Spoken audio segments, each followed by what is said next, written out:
All right, everyone, get ready for this because today we're going to really dig into Bangar Fort in India. Ooh, Bangarh Fort. Yeah, the one with the big sign from the ASI saying no entry after sunset. Right, right. Spooky stuff.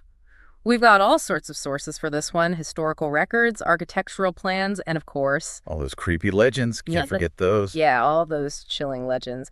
So, no matter why you're here, whether you're planning a trip or just love a good ghost story, stick with us. That's going to be a good one. It's going to be a wild ride. You know, what always gets me about Bangarh is how the actual history and those crazy legends are like intertwined. Yeah, You almost can't separate them.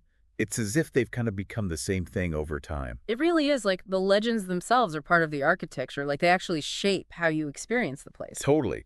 Like, take the fort's main gate. Okay. It's this super impressive structure, built to be intimidating. Yeah. But then, knowing the legend of that tantric's curse, it's like suddenly those huge walls have a whole new meaning. It's true. It's like every little detail, every crumbling archway is whispering a piece of that spooky story. Yeah. So before we get to all that, can you kind of paint us a picture of what the historical Bangar was like before it got its haunted reputation?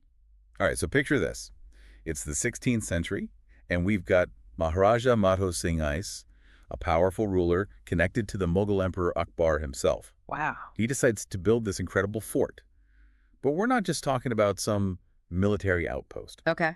This is palaces, temples, a whole community thriving inside those walls. So like a whole lost city. Yeah, pretty much. Yeah. Bangarh was this place of power, wealth, and beauty, a far cry from the desolate ruins we see today. It's amazing to imagine, isn't it? And speaking of beauty, that brings us to the heart of Bangar's most famous legend. You're talking about Princess Ratnavati. Yeah, Princess Ratnavati. Oh, the princess. Legend says she was so beautiful, suitors came from all over, just hoping to get her hand in marriage. It's like something out of a fairy tale. And, along with her legendary beauty, her palace was a marvel of its own. Think delicate jollies, those intricate carvings, all designed to play with the light and enhance her beauty. It sounds absolutely stunning, but I'm guessing not all of her admirers were so, what's the word, honorable. You got it. Among them was a tantric. A tantric. Yeah, a practitioner of Tantra, this spiritual tradition that sometimes involves mystical practices. Okay. This particular tantric was obsessed with Ratnavati, and instead of, the usual way of winning her over, Right. he decides to use black magic Oh, no. to try and force her to love him. So creepy. Some things never change, I guess, even across centuries. So what happened? Did the princess fall for this dark magic? Ratnavati was more than just a pretty face. The stories say she was really smart, resourceful. She saw through his scheme. Good for her. Not only did she resist his spell, but she actually turned it back on him, Oh. led to his demise. She outsmarted him with his own magic. That's amazing. But I have a feeling that's not the end of the story, right? You would be right. It's said that as this tantric was dying, filled with rage and humiliation, Right. he cursed the princess, the fort, and the whole surrounding area. No. He swore that Bangarh would be destroyed and no one would ever be able to live there in peace again. So, a broken curse. What happened then? Was the curse immediate? Well, here's where history and legend get really messy. Okay. Historical records do show that Bangarh was in a bunch of conflicts and probably got hit by natural disasters too. Yeah. But whether these events are just, historical facts or the result of the curse, well, that's up for debate. It's that mix of fact and folklore that makes Bangar so interesting, right? Oh, absolutely. It's like trying to separate a shadow from the object that casts it. Right. They're completely linked. And this link gets even creepier when you think about what happened to Bangarh's last ruling family. Oh, yeah. The details of their end are super mysterious, but some people believe their sudden tragic deaths were directly because of the tantric's curse. And that just cemented Bangarh's reputation Right. as this cursed place. A cursed princess, a vengeful pantric, a mysterious tragedy. It's easy to see why Bangar became India's most infamous haunted place. But there's more to this story, isn't there? What about all those experiences people say they have at the fort today? Right. The strange sounds, the chills, all those things that can't be explained. Well, that's what we'll dive into next. Yeah. And believe me, it only gets more interesting from here. It's weird, there's this really old house in my town that everyone says is haunted. Oh, yeah. Grew up hearing all these stories about it, but every time I went near the place, I never felt anything, unusual. Makes you think, huh? It does. Like, how much of what we experience is just because of what we already believe, you know? Totally. Like, Yeah. if you go to Bongar expecting to be scared, Right. then every little creak, every shadow is like proof of the curse. Like the power of suggestion. Yeah. Our minds are so good at, like, filling in the blanks, especially with things we can't explain. So you take a place like Bongar Fort, with all those centuries of spooky stories. Yeah. It's like a recipe for some pretty intense experiences. It really is. So what kinds of things are people reporting? Mm. Anything that really stands out? The reports are pretty consistent, actually. Oh. People talk about hearing voices, like whispers, chanting, sometimes even screams, Wow. echoing through the fort. Okay, that's kind of creepy. It really is. It's as if the walls themselves are, like, whispering the stories of the people who were there before. That's a great way to put it. What about, like, actually seeing things? Are people seeing ghosts? Well, I don't know about ghosts exactly, Okay. but visitors often say they see shadowy figures moving between the buildings or weird lights flickering in the windows of that abandoned palace. Really? It's like something or someone is watching them from the shadows.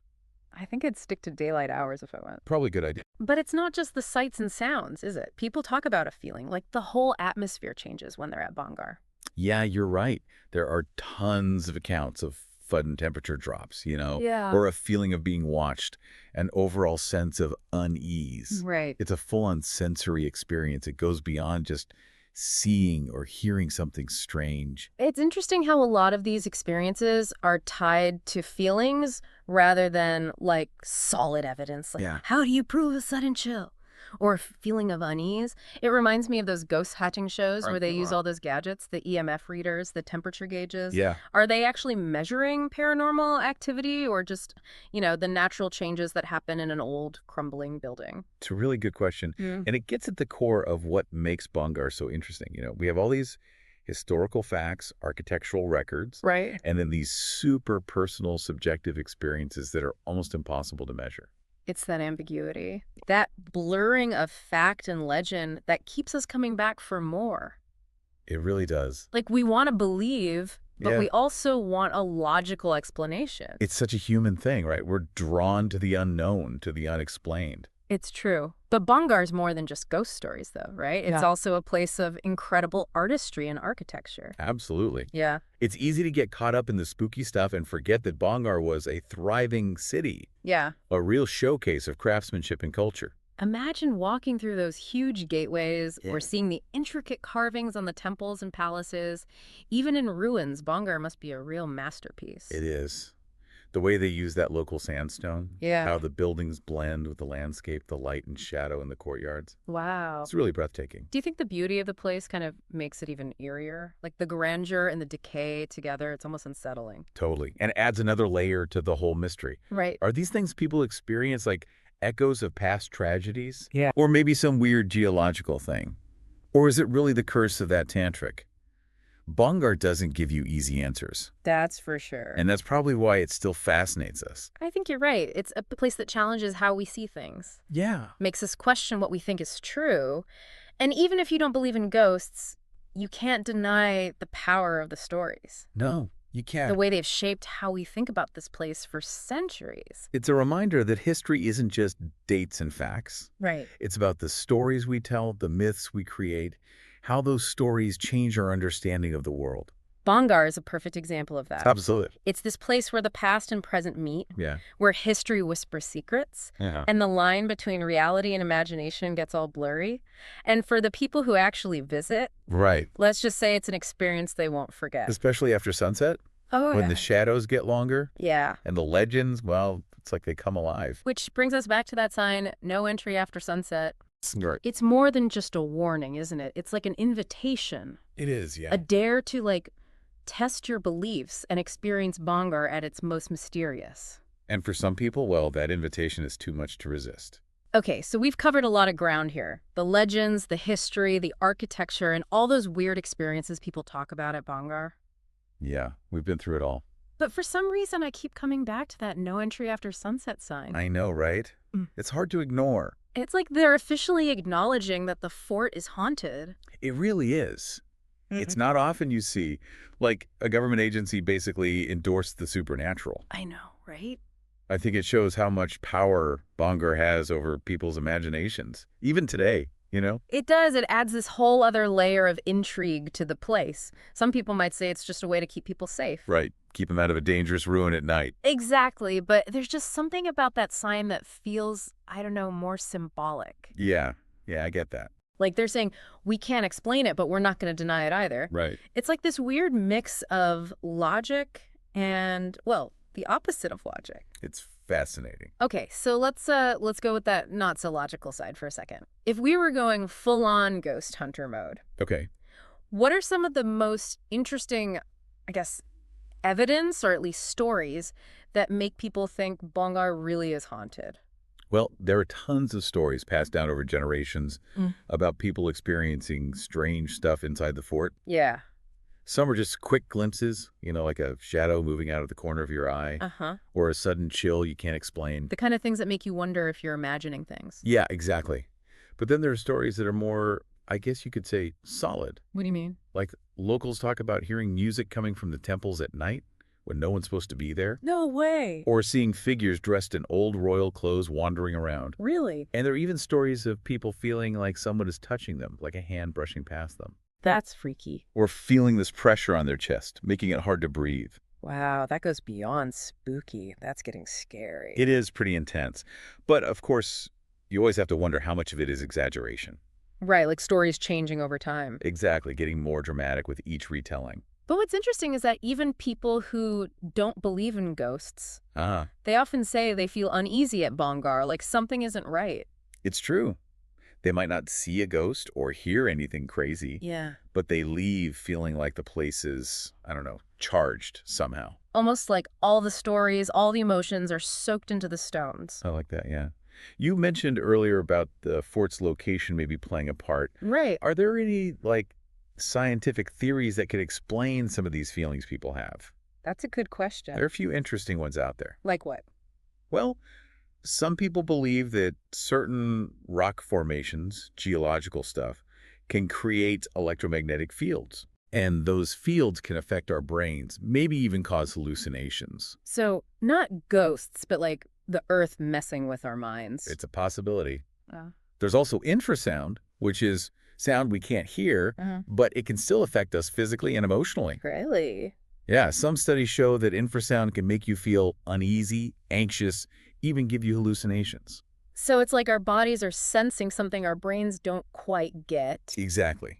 And that could explain why some people are more sensitive to Bhangar's vibe than others. Makes sense. Maybe they're just more tuned into these subtle environmental signals. So we've got these ancient legends, chillin', first-hand accounts, and even some possible scientific explanations. Yeah, it's a lot to take in. They might not prove ghosts exist, but they definitely add to the whole mystery. For sure. It feels like Bhangar is this place where belief and skepticism meet. Yeah, that's a good way to put it. And maybe that's what makes it so fascinating. Right. Makes you confront what you believe, question what you think is true. It reminds us that the world is full of mysteries. It really does. And sometimes the best answers are the ones we never find. Bhangar Fort, this place where history, architecture, and the unexplainable all come together. It's unique. Whether you believe in the supernatural or not, you can't deny how powerful it is, how it captures your imagination. It sticks with you. And makes you think about all those mysteries we just can't solve. As we wrap up this deep dive, I'm left thinking, maybe the real magic of Bhangar isn't about proving or disproving ghosts. Yeah. It's about how it makes us ask the question in the first place. Yeah. It reminds us that wonder and curiosity are essential parts of being human. That's a great point. And who knows, maybe someday science will explain everything about Bhangar. Maybe. Or maybe it's the mystery itself, the not knowing, that keeps drawing us back. Could be. Either way, Bhangar Fort is a testament to the power of stories, of belief, and the enduring mystery of the unknown. Couldn't have said it better.